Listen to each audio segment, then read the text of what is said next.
जय जोहार, जय आदिवासी। स्टेज पे कांग्रेस पार्टी के वरिष्ठ नेता, हमारे प्यारे कार्यकर्ता, आदिवासी भाइयों और बहनों, आप सबका यहां बहुत बहुत स्वागत, नमस्कार। कैसे हैं आप?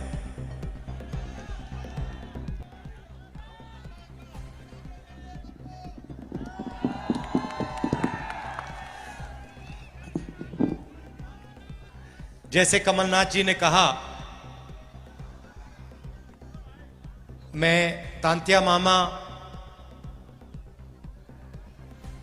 मेरे लिए तांत्या मामा एक चिन्ह है,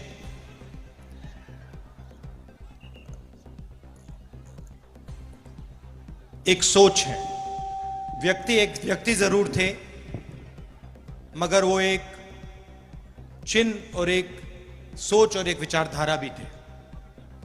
और उनकी विचारधारा के कारण, उनकी सोच के कारण मैं आज यहां आया हूं।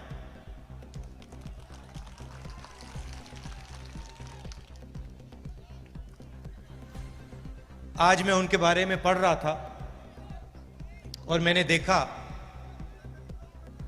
कि वो 26 जनवरी को पैदा हुए थे और वही दिन है जब हमारा देश पैदा हुआ। गणतंत्र दिवस का दिन तांत्या मामा का जन्मदिन था। तो इसमें भी एक मैसेज है।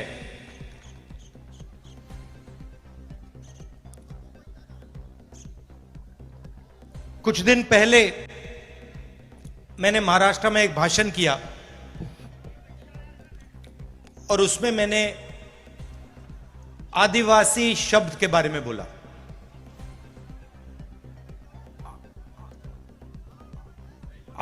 सही बोला? आदिवासी का मतलब जो हिंदुस्तान में सबसे पहले रहते थे। मतलब जब इस देश में कोई और नहीं था, तब भी आप लोग इस देश में रहते थे।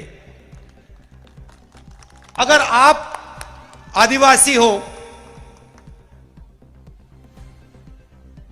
और अगर आप यहां सबसे पहले रहते थे, तो इसका मतलब यह बनता है कि आप इस देश के असली मालिक हो।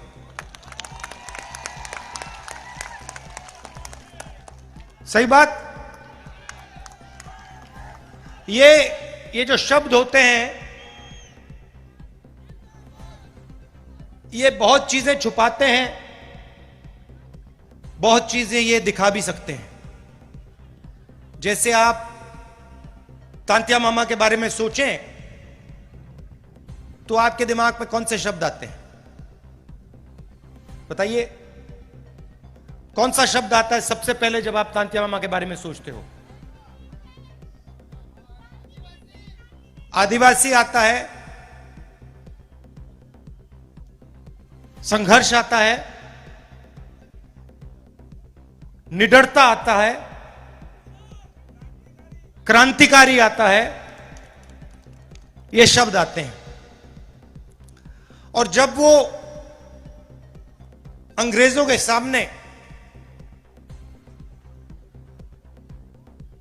फांसी पे चढ़ रहे थे, तो आपको क्या लगता है, उनके दिल में डर था या नहीं? सवाल नहीं उठता। उनके दिल में डर नहीं था। क्यों नहीं था? उसका कारण क्या था? उनके दिल में आम आदमी चढ़ता है, फांसी के सामने खड़ा हो जाता है, डर जाता है? नहीं। मगर जो आपके तांत्या मामा थे, जब वो चढ़े फांसी पे, उनके दिल में डर क्यों नहीं था? क्योंकि उनके डर को, जो उनके दिल में आपके लिए प्यार था, उसने मिटा दिया था। तो जब हम उनके बारे में सोचते हैं, हमारे दिमाग में ये शब्द आते हैं, निडर, संघर्ष, मोहब्बत, ये शब्द आते हैं। कुछ दिन पहले मैंने प्रधानमंत्री का एक भाषण सुना और उसमें उन्होंने एक नया शब्द प्रयोग किया, वनवासी। अब यह शब्द, इसके पीछे एक दूसरी सोच है। आदिवासी के पीछे सोच है कि यह देश के पहले मालिक आप हो। इसका मतलब, अगर आप पहले मालिक हो तो आपकी जमीन पर, जंगल पर, जल पर आपका हक होना चाहिए। मगर वहां रुकना नहीं है।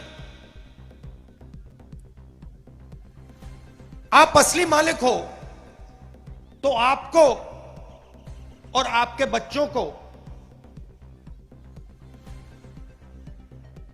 अधिकार मिलने चाहिए। आपको, अगर आपका बच्चा इंजीनियर बनने का सपना देखे, सरकार को आपकी पूरी मदद करनी चाहिए। अगर आप में से कोई डॉक्टर बनना चाहे, आपकी बेटी डॉक्टर बनना चाहे, उसकी पूरी मदद होनी चाहिए। क्यों? क्योंकि आप असली मालिक हो, आप पहले मालिक हो। तो सबसे पहला आपका काम होना चाहिए। मतलब जंगल तो आपका है, मगर जंगल के बाहर भी आपको अधिकार मिलना चाहिए। और जब बीजेपी की सरकारें स्कूल और कॉलेज को प्राइवेटाइज कर देती है, उद्योगपतियों के हवाले कर देती है, या अस्पतालों को उद्योगपतियों के हवाले कर देती है, तो आपके बच्चे शिक्षा नहीं पाते और आपके परिवारों को जब अस्पताल की जरूरत होती है, आप वहां नहीं जा पाते। जब बीजेपी पब्लिक सेक्टर को बंद करती है, रेलवेज को, बीएचईएल को प्राइवेटाइज करने का काम, बेचने का काम करती है, तो वो सीधा आदिवासियों को चोट मारती है। देखिए, मैं आपसे पूछता हूं, नोटबंदी से आपको फायदा हुआ या नुकसान? जीएसटी, नोटबंदी और कोरोना के समय जो सरकार ने किया, दलितों को, पिछड़ों को, आदिवासियों को, किसानों को, मजदूरों को उन्होंने चोट मारी। मैं भाषणों में कहता हूं, ये पॉलिसियां नहीं थी, ये हथियार है। अब नरेंद्र मोदी जी एक नया शब्द लाए, वनवासी। इसका मतलब अलग है। सबसे पहला इसका मतलब यह है कि आप पहले मालिक नहीं हो, आप सिर्फ जंगल में रहते हो। पहला मतलब ये। दूसरा मतलब कि जंगल के बाहर आपको, वन के बाहर कोई भी आपको अधिकार नहीं मिलना चाहिए।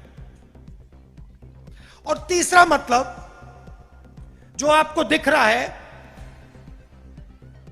जहां भी हम देखें, बीजेपी की सरकारें जंगल को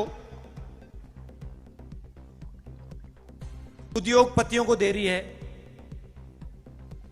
जंगल काटे जा रहे हैं। आस्ते आस्ते आस्ते आस्ते आस्ते हिंदुस्तान में जंगल खत्म होते जा रहे हैं। सही बोला, गलत बोला? सही। तो तीसरा मतलब यह है कि जब इस देश से जंगल खत्म हो जाएंगे तो फिर आपके लिए इस देश में कोई जगह नहीं बचेगी। यह तीसरा मतलब है। यह मैंने आपको शब्द क्यों बताए? क्योंकि इन शब्दों के पीछे विचारधारा है।